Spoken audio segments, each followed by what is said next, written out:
Hello my dear learners.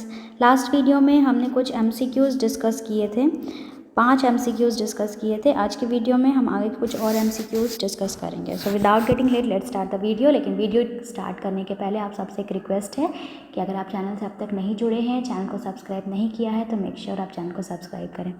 Now see the question.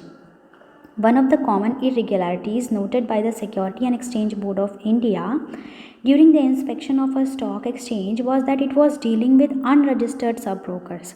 Identify the rated function of the Securities Exchange Board of India.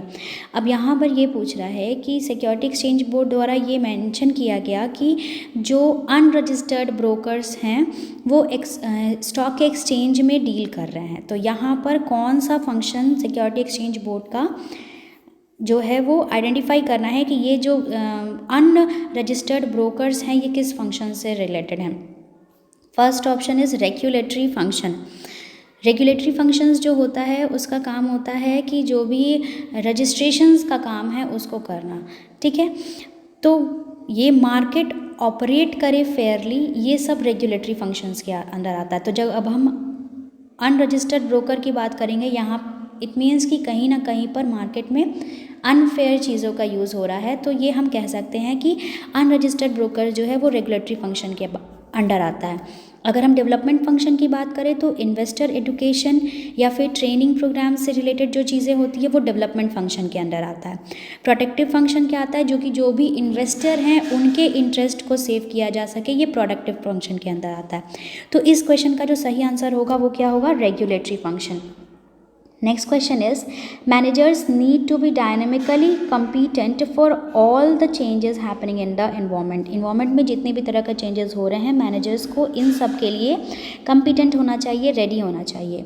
In the music industries, video cassettes were major source of entertainment in the past, but gradually CD replaced them. हम सबको पता है कि पहले क्या था, video cassettes का use किया जाता था, फिर धीरे धीरे सीडीज़ उसको रिप्लेस कर दिया गया। So managers had to adopt their organisation accordingly. अब इसमें बात करना है कि ये जो इन्वायरमेंट चेंज हुआ ये किसके अंडर आता है, social environment change. Social environment change की अगर हम बात करें तो सोशल इन्वायरमेंट चेंज के अंदर changes values, change in behaviour, इस तरह के जो टेस्ट प्रेफरेंसेस में चेंजेस होते हैं वो सोशल इन्वायरमेंट के अंदर आता है। तो यहाँ पे टेस्ट और प्रेफरेंसेस की चेंजेस नहीं हुए हैं, टेक्नोलॉजिकल एडवांसमेंट हुआ है। तो करेक्ट आंसर इसका क्या होगा, b, technological environment change. Economic environment change में क्या आ जाता है, जो भी पैसे से रिलेटेड, प्राइस से रिलेटेड चेंजेस होते हैं वो इकोनॉमिक इन्वायरमेंट में आ जाता है। Next question is, Ashu, a professor of management, conducted a class on management principle and explain to his students the significance of management principle, ठीक है। In the next class the professor asked the students to play the role of different managers. Ashu एक professor हैं जिन्होंने अपनी class में management of principal explain किया, और अगली क्लास में उन्होंने जो स्टूडेंट्स हैं उनसे कहा कि आप लोग मैनेजर्स के डिफरेंट रोल को प्ले करेंगे। He gave them various situations. उन्होंने बच्चों को बहुत अलग अलग तरह के सिचुएशंस दिए और कहा कि एज अ मैनेजर आप बताइए कि इन सिचुएशन के, इन प्रॉब्लम्स के आप सॉल्यूशंस कैसे कैसे लाएंगे।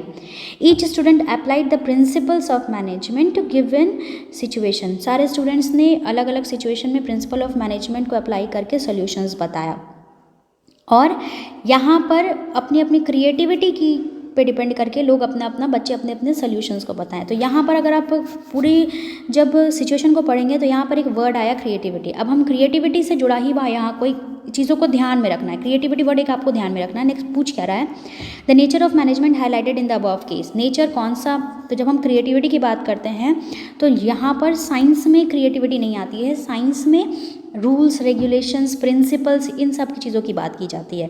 तो यहाँ पर करेक्ट आंसर क्या होगा, management as an art. Art में ही क्रिएटिविटी इन्वॉल्व है, और चूँकि पूरे सिचुएशन में कहीं भी प्रिंसिपल्स या फिर रूल्स रेगुलेशंस की बात नहीं की गई है, फॉर्मूलाज की बात नहीं की गई है, यहाँ पर क्रिएटिविटी की बात की गई है। तो इसका करेक्ट आंसर बी होगा, सी भी नहीं होगा, यहाँ पर दोनों की बात नहीं की गई है। Next question, the training methods used by Chetan Enterprise include job rotation, coaching, vestibular training, conference, lecture and role planning. Determine the type of plan. तो ये आपका मेथड्स है, ये सारे डिफरेंट मेथड्स हैं जिसको यूज़ किया गया है, इसलिए ये जो टाइप ऑफ प्लान है इसका सही आंसर क्या हो जाएगा, मेथड। ये कोई स्ट्रैटेजी नहीं है, कोई रणनीति नहीं है, कोई प्रोसीजर्स भी नहीं है, कोई प्रोग्राम भी नहीं है। Correct answer will be D, method. Match the following on the basis of types of test.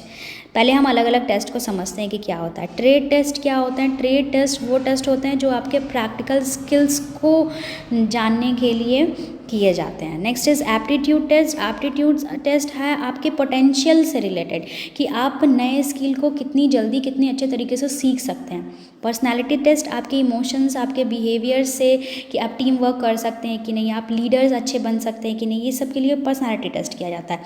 तो आई होप तीनों टेस्ट क्लियर करने के बाद आप इसका कॉलम सही से मैच कर लेंगे। कमेंट सेक्शन में आपको इसका सही आंसर बताना है। तो ये थे आज के हमारे 5 क्वेश्चन। इस वीडियो में इतने ही क्वेश्चंस को डिस्कस करेंगे। नेक्स्ट वीडियो में मिलते हैं और क्वेश्चंस के साथ। Thanks for watching.